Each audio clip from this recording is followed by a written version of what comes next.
it is natural from the point of view. Okay, if everybody has got the text, we'll start. Yeah. Okay. So it seems we have read it, and I have to read each each sentence and see whether it's clear. Okay. So it is he is applying the concept. Sremdo is applying the concept of sacrifice to the works of knowledge. Who are the ones who do works of knowledge? Okay. Those who are studying, those who are researching, those who are thinking out new policies, philosophers, okay, researchers, scientists, they are the ones who are doing mental work, and that's knowledge. So he divides this whole paragraph into philosophy, and that also there are two types of philosophies. Then he goes to religion, and then he goes to science and art, because science also is a mental thing, and then finally he goes to science and art and religion. All these things he discusses under the heading of works of knowledge, and the concept is of sacrifice. As I said, sacrifice is not to be seen as something you are sacrificing something very precious to you, and you feel that you are devoid, you are deprived of something very precious to you. That feeling should not be there. It should be a happy giving. And what are you giving? Whatever you have, whatever action you are doing, whatever thought you are doing, whatever results you are expecting, everything is for the Lord. This is the essence of sacrifice, yajna. It is taken directly from the Gita. Okay. So, one by one, we'll see. Rangada, Yeah, you tell had me. discussed half the paragraph. More than half the paragraph we had discussed. And that's what We I had thought. discussed. So, where do We have to start the sentence, the corruption of the best produced. Okay. After the religion, about his talking about Oh, I religion, remember. after that. Yes, I remember. And We I had told you. discussed religion. Yes. And I said that is a very interesting thing, how sometimes bad intentions can produce good results, Yeah. and good results can produce bad results. No? And we had said that we would discuss this to a certain extent. So Sorry about that. Okay. Yuan, we have a new participant. He is from Spain, Yuan. Okay, so he has joined. All right. Today we have an international class. Pallavi is from Singapore and from Korea and from Spain and from India. Yes. Who is in Singapore today? Pallavi. Oh, Pallu, you are in Singapore. Yes, Rangada. Oh, I sent you a message also. Oh, Acha, I am very bad at looking at messages. Okay. So anyway, yeah, absolutely international. The world is becoming one, na? So we are participating in that experiment. That's good. Vasudhaiva Kutumbakam. That's the Indian idea. Okay, those who are not familiar with it, the entire world is my family. This is there in the Vedas. It's such an ancient truth that all humanity is one. I don't know if any other culture has said that so strongly and so clearly. Vasudhaiva Kutumbakam. Vasudha is the earth. Kutumbakam is the family. So we feel family like, very good. So the corruption of, so I have to see corruption of. Almost 2/3 paragraph. Okay. It is 12 lines from below. And which page is that? 140. Okay. Yeah. I've got it. The corruption of the best. I follow the old I'm book, sorry, na, Rangada. centenary. I gave you totally wrong information. I'm so sorry. It's from you, from Sunki. You have written it last time. From there only I got the information. Okay. Sunki, I'm sorry. Sunki, don't worry. To err is human. So you have noted it in the last class, Sunki, from your class, Yeah. written note only I got. Okay. So now I'm reading. Okay, the corruption of the best produced the worst by that strange chemistry of the power of life, which generates evil out of good, even as it can also generate good out of evil. Okay, so I'll give you 2, 3 examples. Okay, so I'll give you very few. The rest you think out yourself. Okay, so the corruption of the best. Okay, if you have best intention. Okay, suppose you are telling the truth. Okay, it's good, no? It's the best you can do, but your intention is wrong. Your intention is to put someone in trouble. Suppose yes, your friend or your enemy has done something wrong and nobody knows about it, and you want him to suffer. You tell the truth, which is very good, telling the truth, but your intention is very bad. So that's the corruption of the best produces the worst. That strange chemistry of the power of life which generates evil out of good. So in the physical world, good and evil, okay, all these are solidly mixed together. They are called the dualities. There is no escaping. If there is one good, there is equally a bad. Even science recognizes this fact.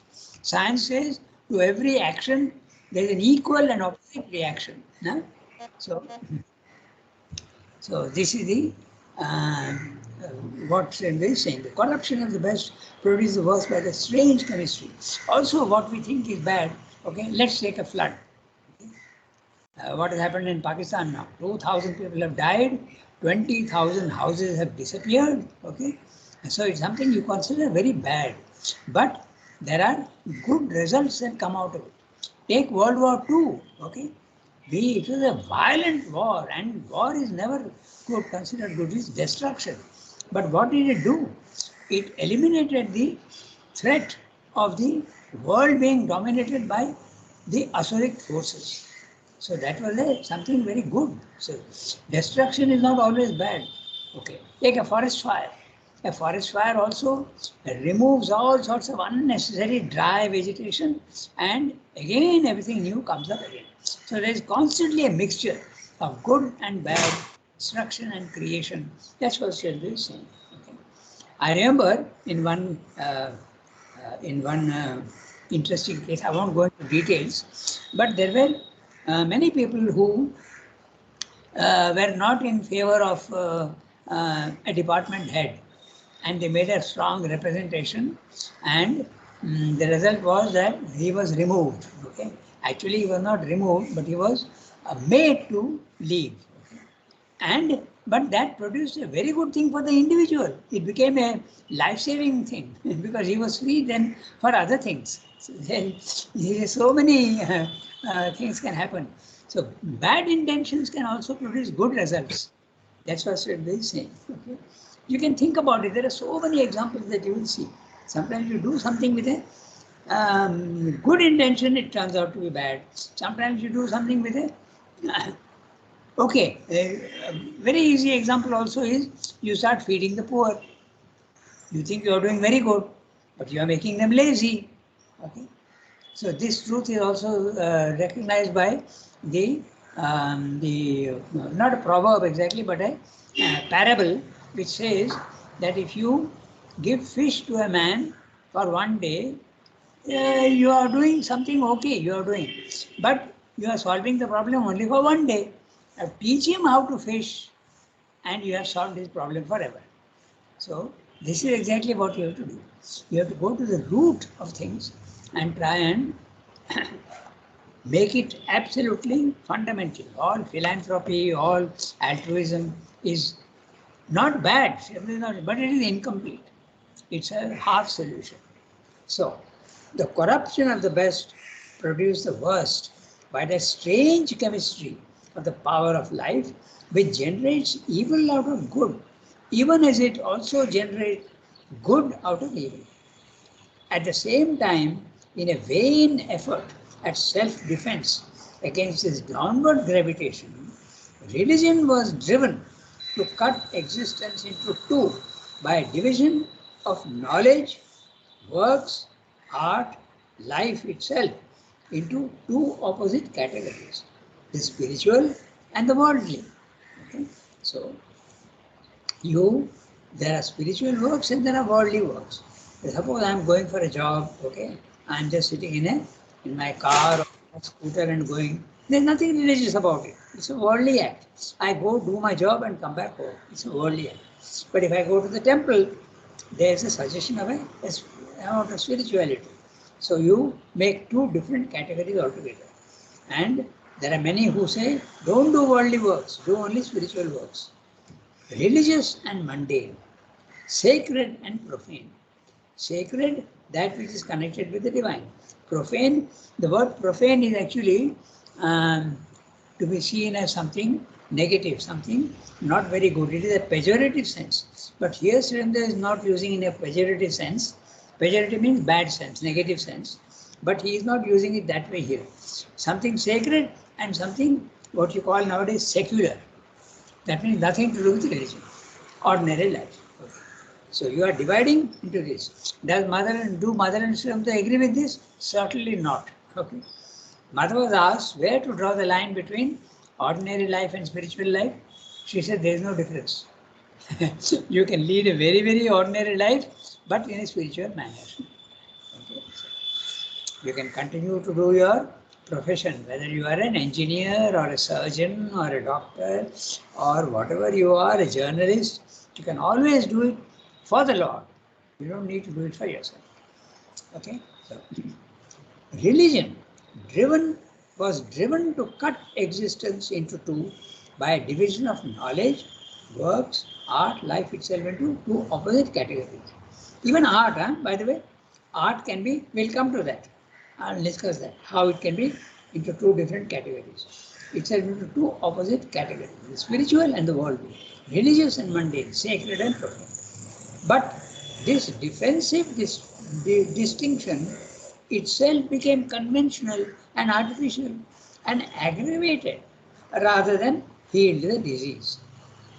This is in religion. Now he starts discussing science and art. So, what about an example of how it got aggregated? Religion started doing all sorts of things which are not right. No? We know of the Crusades. Okay, we know that the Christian religion, they tried to convert people through crusades. The knights, they went down into the Middle East countries and they were trying to change them. So this is something which is not at all a very religious thing. Or you can even think of religion which was responsible for burning Joan of Arc at the stake. Not only Joan of Arc, I was surprised to know that thousands of women considered to be witches were burnt at the stake. It was a horrible period in Europe and that happened. Okay? Then what about in India? If a young widow loses her, a young girl loses her husband, she is considered a widow and a sign of inauspiciousness. She will bring she will not allow Lakshmi to come into the house. So send her away to the widow's home in Varanasi. So these are all the wrong things that happen, and even the classification of the Varnas, the Brahmins, the Kshatriyas, and the Shudras and the Vaishyas. No, what is that? Yeah, Vaishya, no? Brahmin, Kshatriya, Vaishya, no? Am I right? Yeah. Okay, and Shudra. Then we started looking down on the Shudras. So that was a horrible thing. So religion itself, which is supposed to do holy works, starts doing opposite things. Okay, so this is one example. So he's telling you how there's a mixture of all these things. Then we come to, Sri Aurobindo is going to discuss science and art. Okay, and the science also is a mental activity. It's a knowledge, and art also, although it is more emotional than, still, Sri Aurobindo says we can consider it to be a work of knowledge. Okay. So, note interestingly how he has put 3 dots, 4 dots actually. We would have started with a new para, but he is starting in this way because he is considering the division of works into religious and non-religious.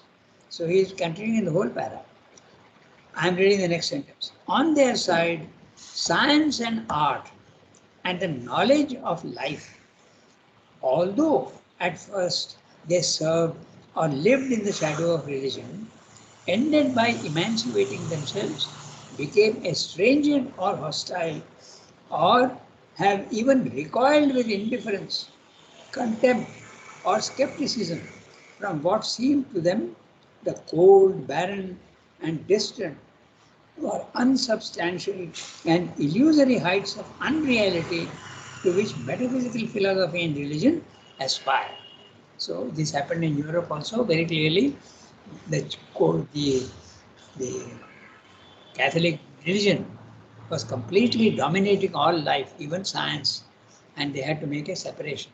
That's why the idea of secularism in Europe is entirely different. In India, we are completely misapplying the concept of secularism. Secularism means make a division, don't let religion interfere in normal life. Whereas in India, it's exactly the opposite. We want religion and spirituality to interfere in everyday activities. Okay? But in Europe, it is still like that. If there is any touch of religion anywhere, they buck. They don't like that. I'm speaking in general terms, not so. Metaphysical philosophy and religion as well. For a time, the divorce has been as complete as the one-sided intolerance of the human mind could make it, and threatened even to end in a complete extinction of all attempt at a higher and a more spiritual knowledge. That is true even today in Europe. Only if anything is there which is slightly, they start denying it and they say, no, this should not come in. And there is always doubt even about spiritual truths. Largely. Even in India, the modern educated, Western educated Indians, they have the same feeling. Okay? So that's why they are not allowing Sanatana Dharma. Okay, it's so obvious. Okay, I go to the next sentence. Yet, even in the earthward life, the non-religious life, a higher knowledge is indeed the one thing that is throughout needful. So I'm saying that is needed, okay, even in ordinary life. And without it, the lower sciences and pursuits, however fruitful, however rich, free, miraculous in the abundance of their results, become easily a sacrifice offered without due order unto false gods. Let's look at what he's saying. Yet in the earthward life, the non-religious life, a higher knowledge is indeed the one thing that is throughout needful. Why? Because without it, the lower sciences and pursuits, okay? Lower sciences and pursuits, all our normal mental activities, lower sciences, whether it be medicine, whether it be engineering, whether it be journalism, whether it be history, even psychology, okay? All these things, they are all lower sciences and pursuits, not spiritual. However fruitful, you can't deny that medicine and engineering have done miraculous things. You can't deny that. You have been able to eliminate so much of disease and all. So it may not be a permanent solution, but you have done miraculous things. Similarly saying, however rich, free, miraculous in the abundance of the results, no one can doubt that, become easily a sacrifice offered without due order and to false gods. What becomes the purpose? Money. Okay? You look at what's happening in the pharmaceutical world today. They have discovered recently, and there's a whole case going on in Europe and in America, that this COVID thing, when they introduced what is it called, the vaccine, they imposed it on everybody without testing. Okay, this is the thing. It was just a pharmaceutical ploy to make money. This is a very, I'm not making this up. If you see the Rangada, yes, tell me. that time even those who were very sincere doctors, They Ah, all were speaking against the vaccination, but it was the government and pharmacy which yeah, that's imposed it all over, not only India, all over the world. It was the exactly. government and pharmacy involvement. Even Ex- then, we always, very sincere doctors who were into virology, who were into vaccinations, they kept repeating that how can vaccination be tested completely in such a short time? That's right. So this was a no. Now they have accepted it, and activism and all. This is grace, I say. This is the divine working. But that time, even sincere people, were fighting against it, but they were all shut up because of the lot of money involved in it. Yeah, Just that's right. wanted to put it, Rangada, because this is one thing for which we have been right from the beginning opposing and saying, but anyway, Yeah. big people was Yes. not successful. Yes. Archanadi in the ashram, na? You and Alok and Mandeep also, you were against. Yeah, later it became so difficult, Shankar, the outside also. When I was going for chemo of my husband, each time we had to get our COVID tested, only That's right. then could we enter the hospital. Each So time. So that's it was right. everywhere it was. Yeah. Okay, just I wanted to put this because. Yeah. You know, this was a big ploy by Ah. this guy, Dr. Anthony Fauci, who is in America and who was the head of the infectious diseases, Ah. along with Bill Gates, who has a lot of shares in the Pfizer company. Yeah. And Bill Gates, 10 years ago, had predicted of a pandemic. How Yeah. can he predict of a pandemic if they were already not plotting one? Ah. And they gave the Wuhan laboratory some Hmm. $10 million as grants to produce a virus which is Yes. harmless and does not attack humans That's to right. get mutated and attack humans. Yes. So Exactly. So, this was going on for a pretty long time. It's just that we were not aware of it. And without the vaccination certificate, you couldn't enter here, couldn't enter there, you could not travel. Even today, they check your certificate everywhere. yes, I know. So we had to take the vaccine because of that certificate.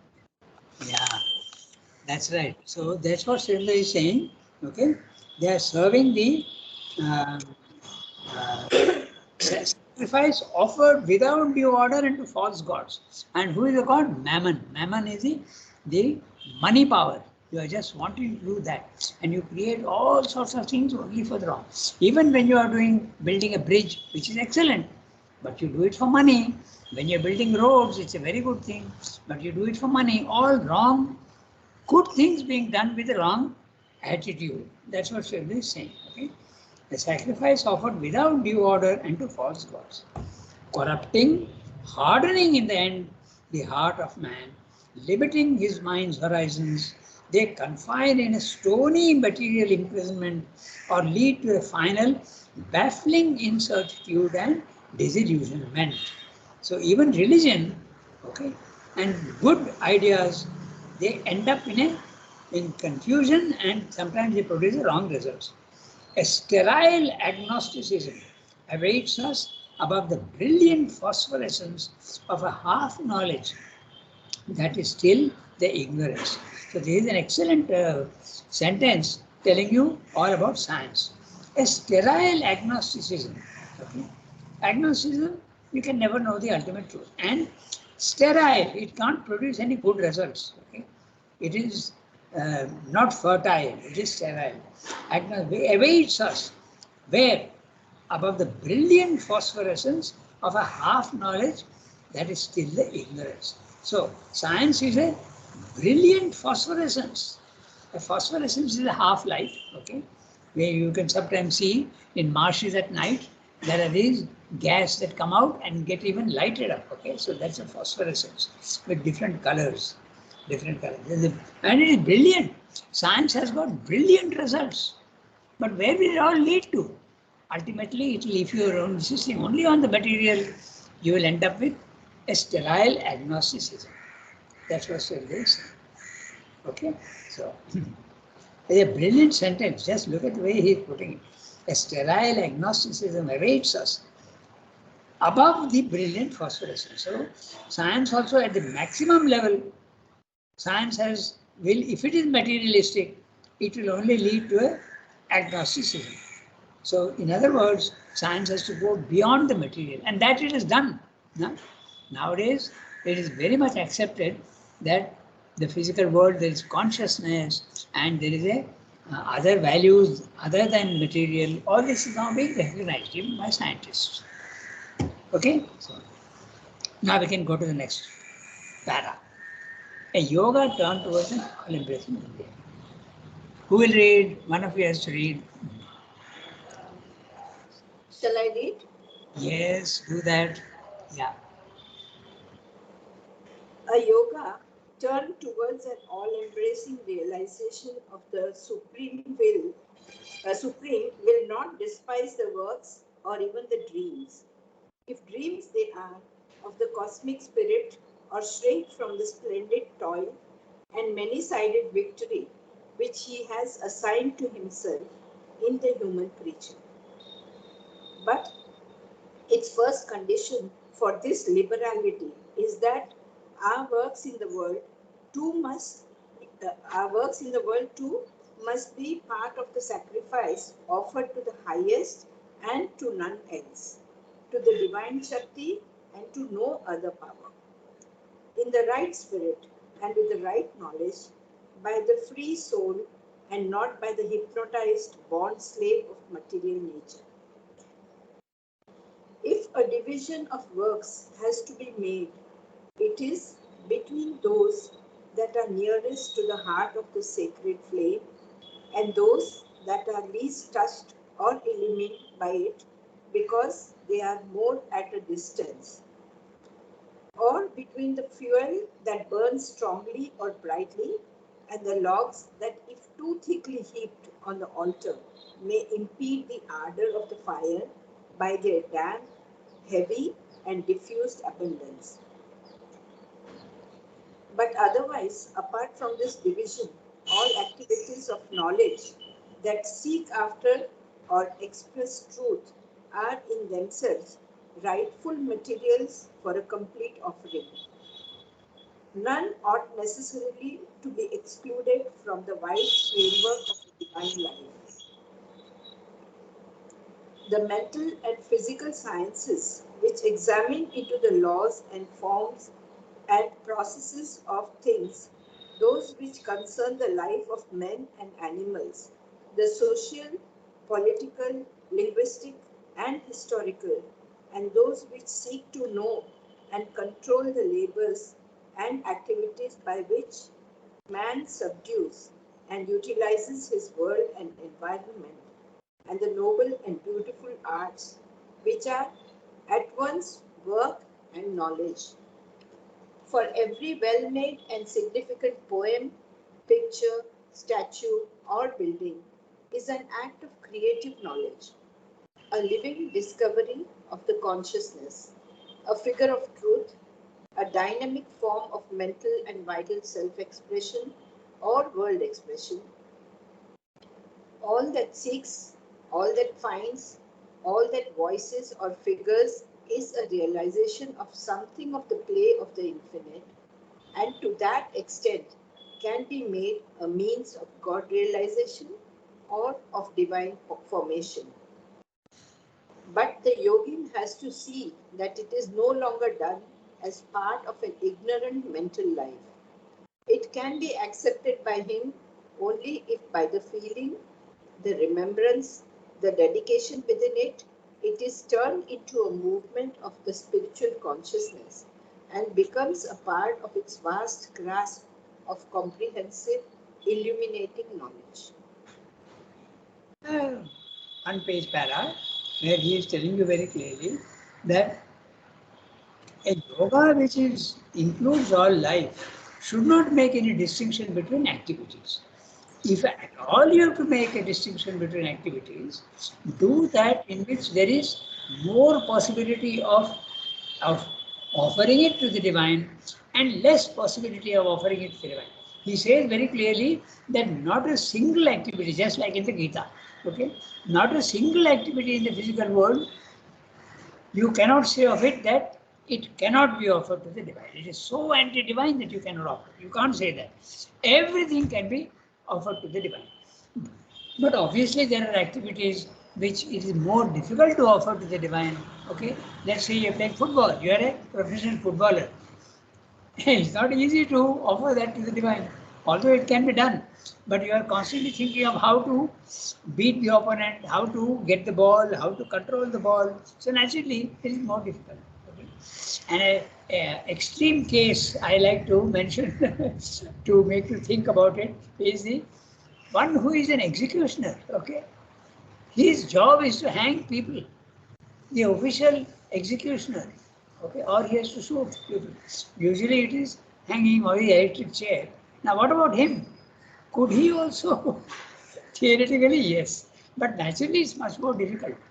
So, if you go to a temple or you are reading Srimdo and the Mother, it's an activity of the mind which is easier to offer to the divine. No? So there are grades, and that's using very interesting. He's saying between the fuel that burns strongly and brightly and the logs that are too thickly heaped on the altar may impede the ardor of the fire by their rather damp, heavy, diffuse abundance. So this is basically what he's saying in the paragraph, that if you at all want to make a distinction, better not to. But if you want to make a distinction at all, do it between those which are easy to offer to the divine and those which are little more difficult to offer to the divine. Okay? So that's what he's saying. So let's go back to the beginning of the paragraph. Just 1 second. I'm having some difficulty with my computer. So something has happened.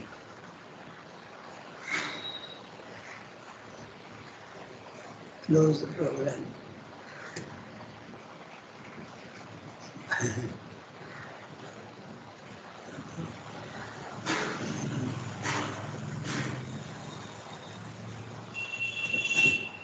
One second.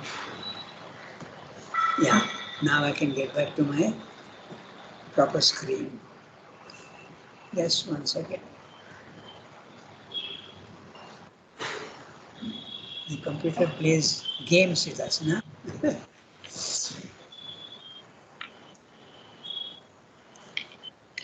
Okay. I think in page 140. Yeah. So that's right. No, it is 141.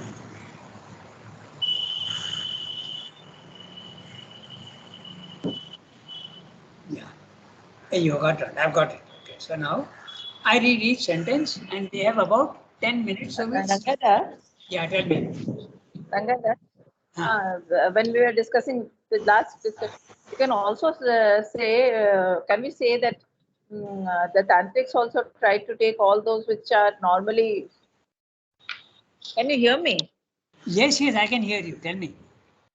What I'm saying is that can we say that the tantrics took up all those which are normally told to take away from the divine, and they tried to convert it to make it a way also of going to the divine.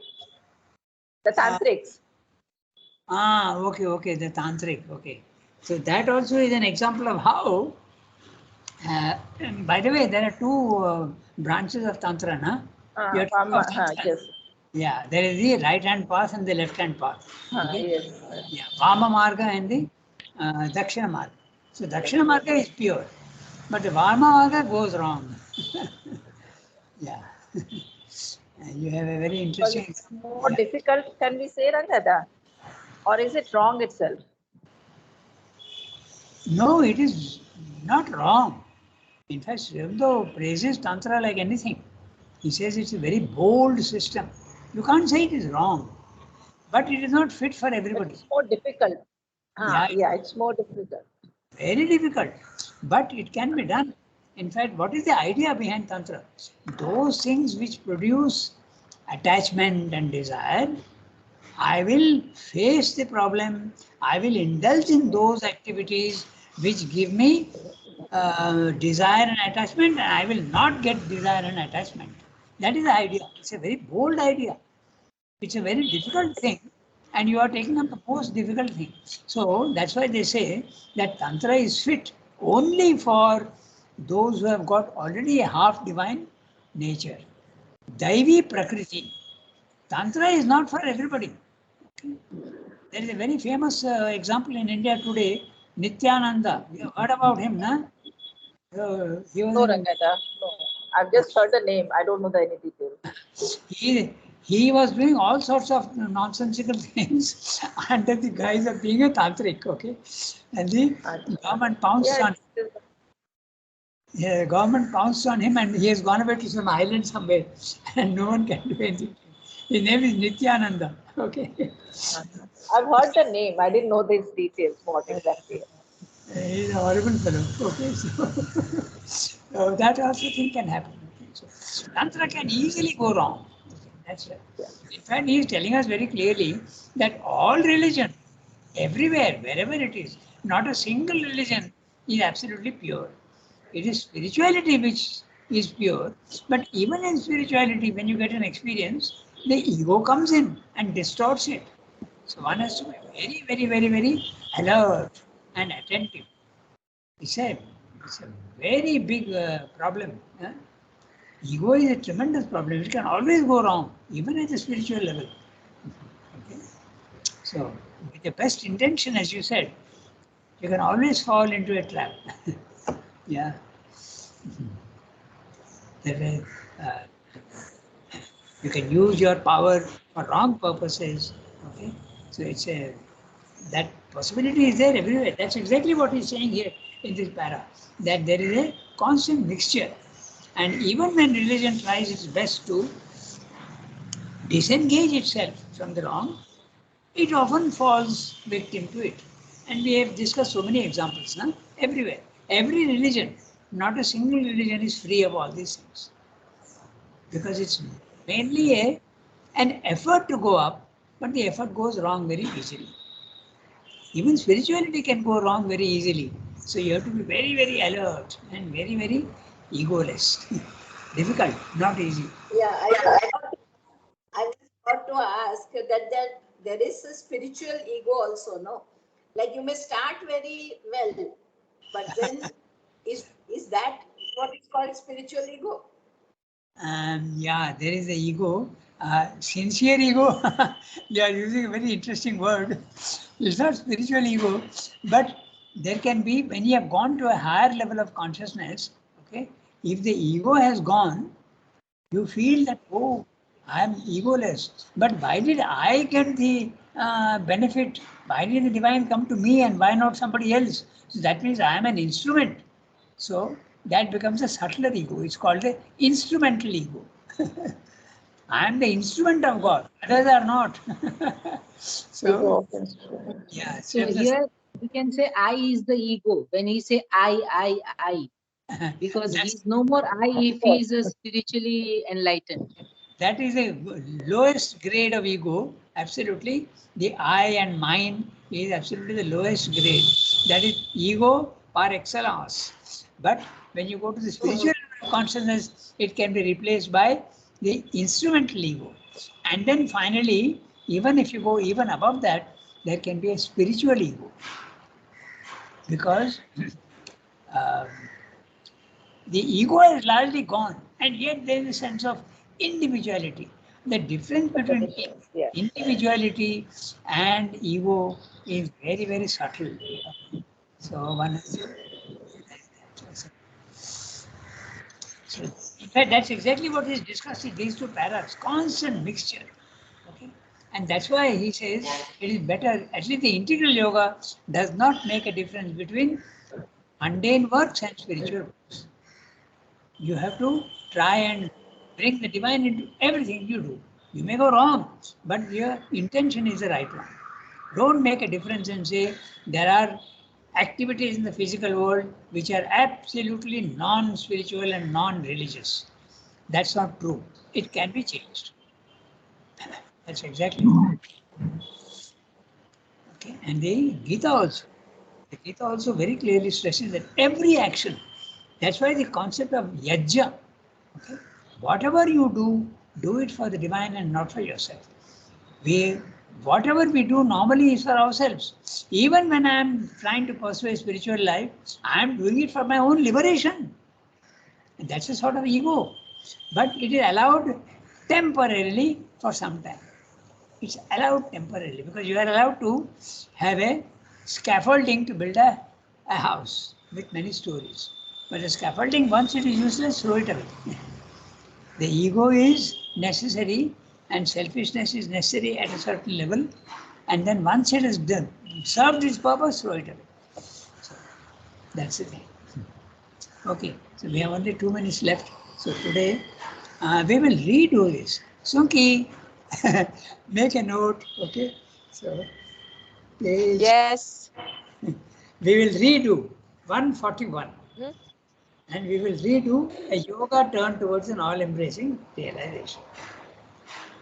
Yes. Yeah, we got into a discussion, Archana's question about Tantra. Okay? Exactly, it reflects exactly what Srimad is saying here.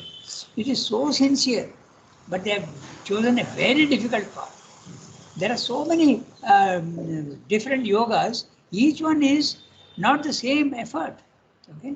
That's why Srimad says the most easy is the path of surrender. Let the divine do everything for you, surrender to him. Of course, surrender is not easy, but comparatively it's the easiest because your only effort is to give to the divine whatever you are doing. It's relatively easier. Whereas in the Surrender. Rangad, I feel surrender where there is one problem. We sometimes surrender to our own desires and we say we are surrendering to the divine. absolutely, If the real absolute sincerity and absolute looking is not there, then Yeah. often we do that. I mean, I feel I do that often. absolutely, you are right, absolutely, and that is the reason why he says that the vital is a huge fraud. Okay, it is constantly fooling you. We always, vital is a tremendous charlatan. He uses the word charlatan in French. We use the word charlatan. It is constantly fooling you. It fools you much better than you fool others.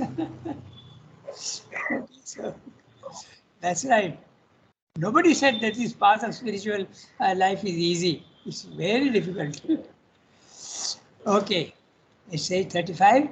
I wish all of you a very, very happy day and have a nice day. Au revoir, Thank you, everybody. Rangada. All Thank you, good. Rangada. Au revoir, everybody.